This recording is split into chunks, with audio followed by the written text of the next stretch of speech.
Shalom, shalom, queridos, graça e paz. Aqui é o pastor Marcos, nós estamos aí com a palavra no nosso canal.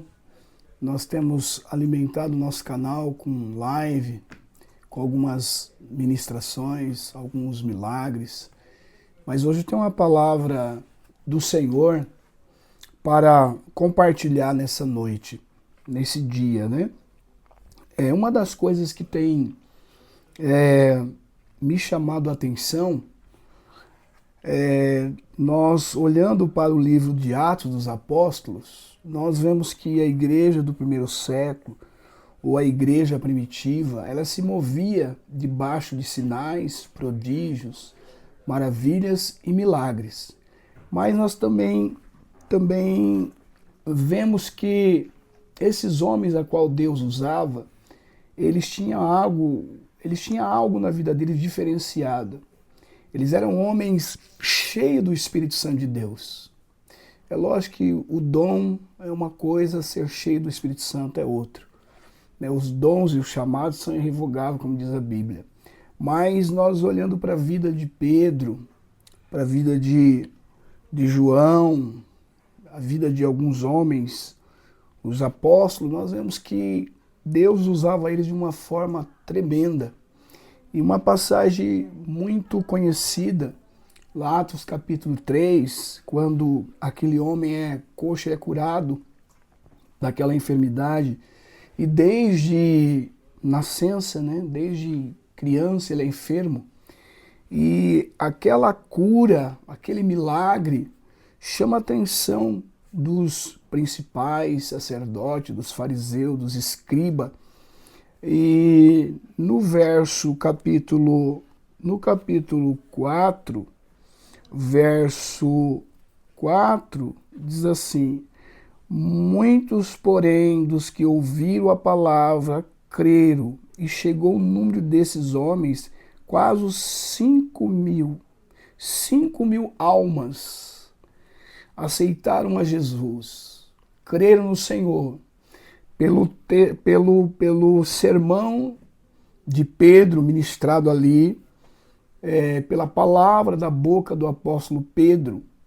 E o texto também, ele é maravilhoso, que diz no versículo 5, que aconteceu no dia seguinte, reuniram-se em Jerusalém os principais, os sacerdotes e os escribas, Anás, o sumo sacerdote, e Caifás, João e Alexandre, todos quantos havia da linhagem do sumo sacerdote.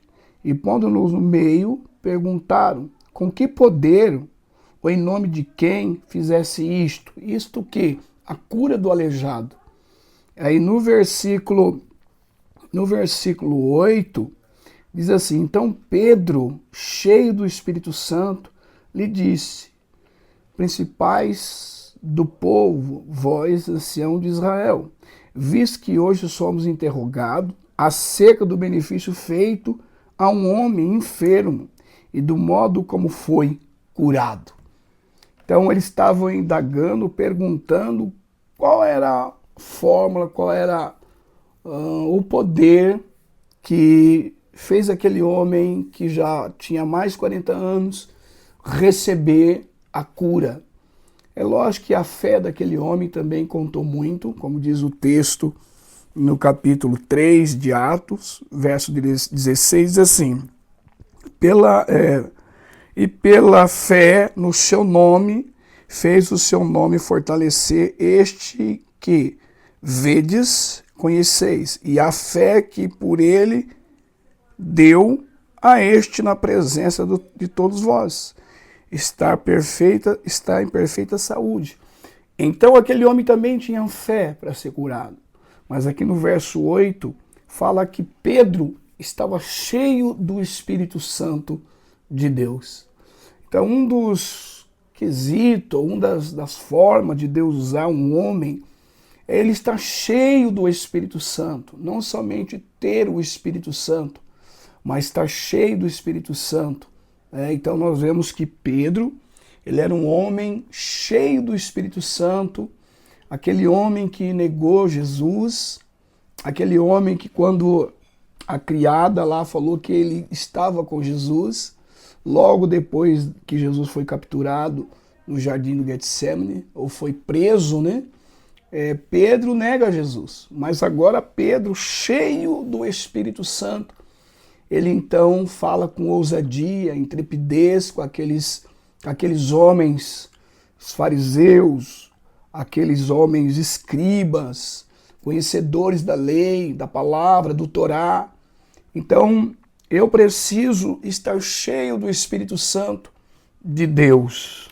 Também no capítulo 13 do livro de Atos, nós vemos Paulo, também cheio do Espírito Santo, confrontando um homem que estava pervertendo o caminho do procônsul, né?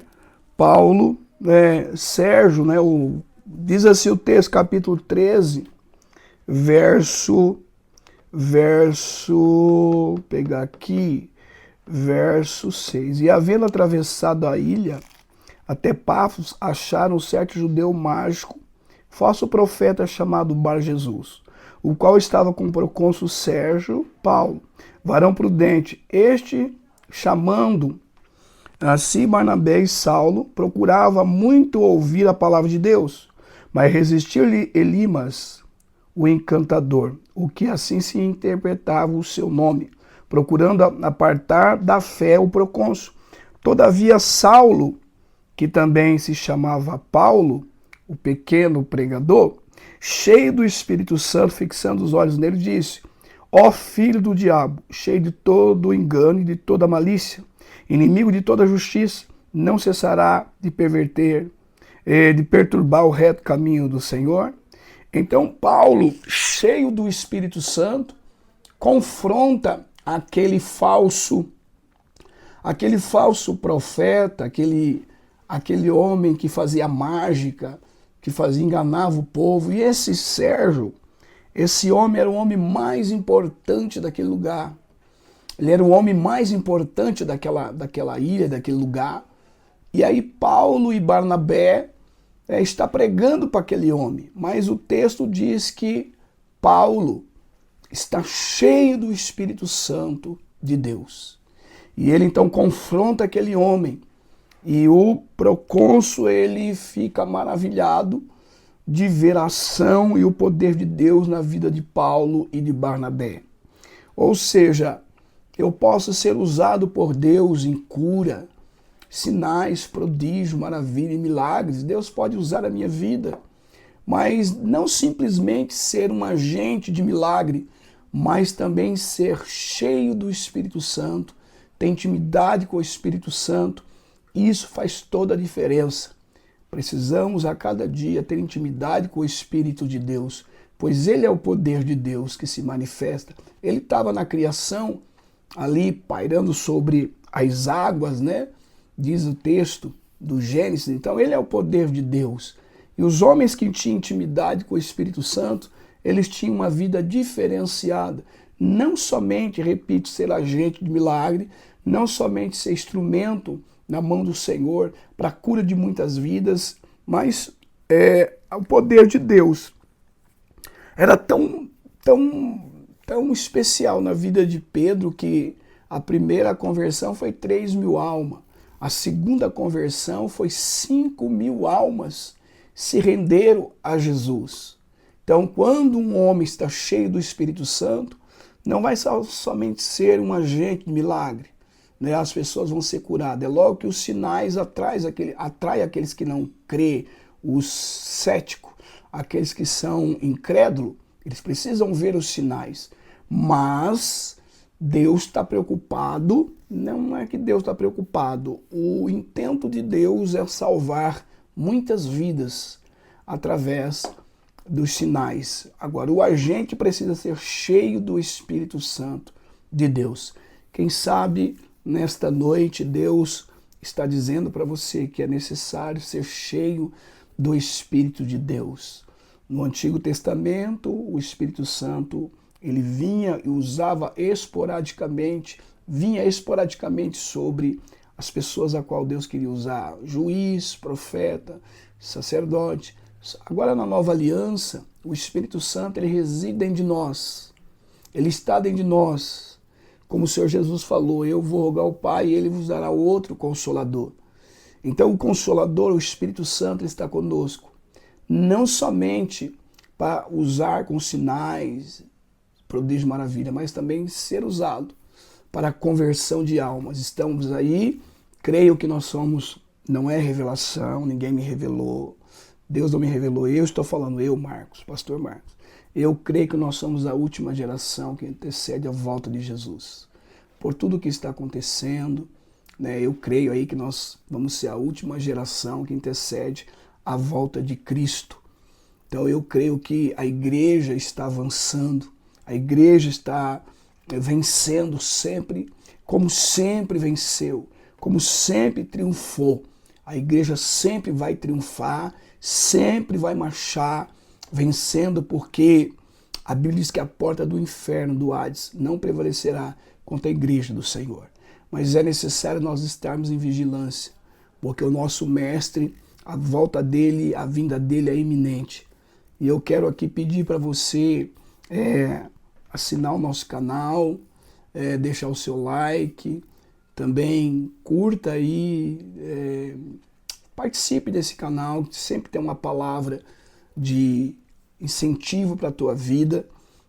Estou ministrando bastante. Dia 29 de setembro estarei em Hortolândia, na igreja da Bispa Raquel, o Bispo Davi. Também vou estar em Alagoa, pregando a palavra de Deus. Está em Campinas, dia 5 de outubro. E aqui em Ribeirão Preto, onde eu sou pastor da Igreja Batista Ágape. Então, eu quero te convidar para você participar desse canal. Nós estamos alimentando aí com pregação, muitas vezes, com os milagres, né? Agora, seja cheio do Espírito Santo de Deus e Deus irá te usar de uma forma extraordinária. Amém, queridos? Não deixe de deixar o seu like e assinar no canal aí. Amém? Deus abençoe. Shalom, shalom.